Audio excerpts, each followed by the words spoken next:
Hello, Math 1332 students. This is an introduction to the symbolic logic that they're using in Chapter 3 and some of the terms we're using there. So, in symbolic logic, we use letters to represent prepositions. A preposition is a sentence that holds a truth value. So, for example, I could say, let P be the preposition 2 plus 3 is equal to 7. Okay, so that is a sentence. It had, it has all the nice parts of a sentence, but it's also got the idea that it is a false sentence. Here's another one, Q. 11 is greater than 8. That's another preposition. It holds a truth value, which is that it's true, right? So if you have a sentence that holds a truth value, then it is what we call a preposition. Now these are rather mathematical ones. Your book and on my math lab, there's lots of examples of non-mathematical ones, but just to make it easy at first, I'm going for these very straightforward mathematical ones. So 2 plus 3 is equal to 7. That is a false statement. So its truth value is false. 11 greater than 8 is true. Okay, but they're both prepositions. And in fact, they're both examples of simple prepositions. A compound, in contrast to a compound preposition, is one where we combine symbols like P, Q, R with logical connectives. The logical connectives you're going to be seeing in Chapter 3 are the negation symbol, which in English, one of its translations is the word not. This upside down V, which is first guess of an English translation, the word and a V shape, which is translated as the English word or. Now, English has many different ways of describing situations where you would use the words not, and or. As long as they're logically equivalent to it, they're fine. But that's what makes logic in English so difficult, is that the English is kind of ambiguous, but not the symbolic logic. That's probably why it was invented.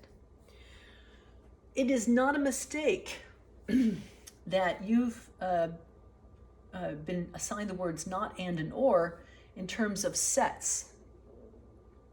And it's not a mistake that the intersection symbol, which you were told to read as and or both in Chapter 2, is also concave down like this conjunction in Chapter 3. That's not an accident.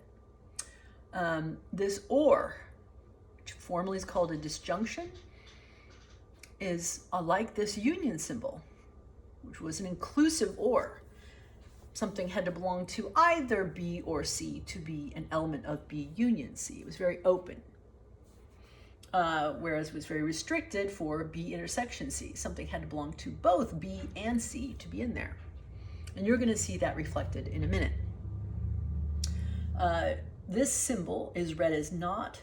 It is in parallel to the complement of a set in Chapter 2. These symbols, the not, the and the or the negation, the conjunction, and the disjunction, can be defined precisely without any of the ambiguity of English by using a nice device called a truth table. So for example, here's the truth table for the negation symbol. If you take a preposition P, one preposition, if it's a preposition, it either has to be true or false. So a table that lists two cases, where in the first case P is true, in the second case P is false, that covers all the possibilities for P, its truth values. So this truth table is meant to cover all the possibilities for a preposition, not just a one particular example. So the truth table for negation is that if P is true, then really the definition of not P is that it will be a preposition that will be false. It'll be the opposite, the negation of this statement. So for example here, P is 2 plus 3 is equal to 7. The negation of that, not P would look like 2 plus 3 does not equal to 7. And you'll notice, whereas 2 plus 3 equal to 7 was a false preposition, this one, 2 plus 3 is not equal to 7, is in fact true. What's the negation of Q? Stop the video, you write it out. Find its truth value. If you've come back, what's the negation of Q? Not Q is the statement 11 is not greater than 8. You could put a slash through that, or you could rewrite that as 11 is less than or equal to 8. Is that a true statement? No. Q was true. So the negation of Q is, as here, a false statement. Okay.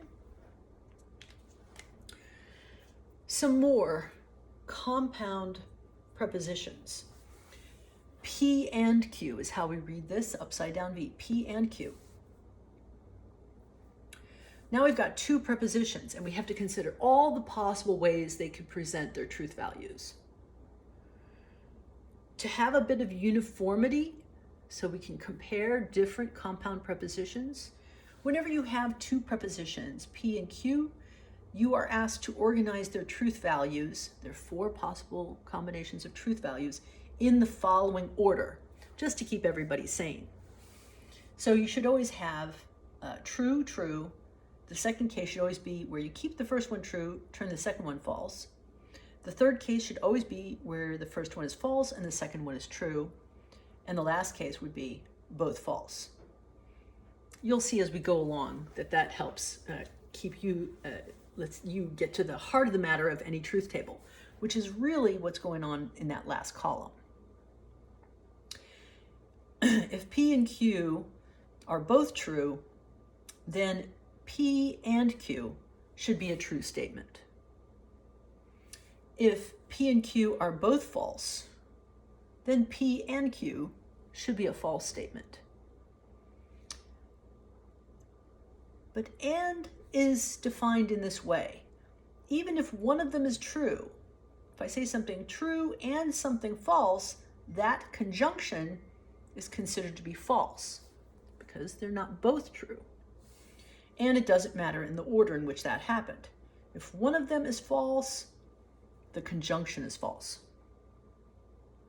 Now, contrast that with what's happening with the or. This symbol formally is called a disjunction. You guys can see that? It's that little V shape. It is like the union symbol. It's more inclusive. Notice that the only case in which it is false is if both P and Q are false. So of course, if it's true or true, that's true. Of course, if it's false or false, that's false. But look what happens here when one of them is true. If one of them is true, the disjunction is true. Okay, that should get you started. I'll make another video to continue with the next steps.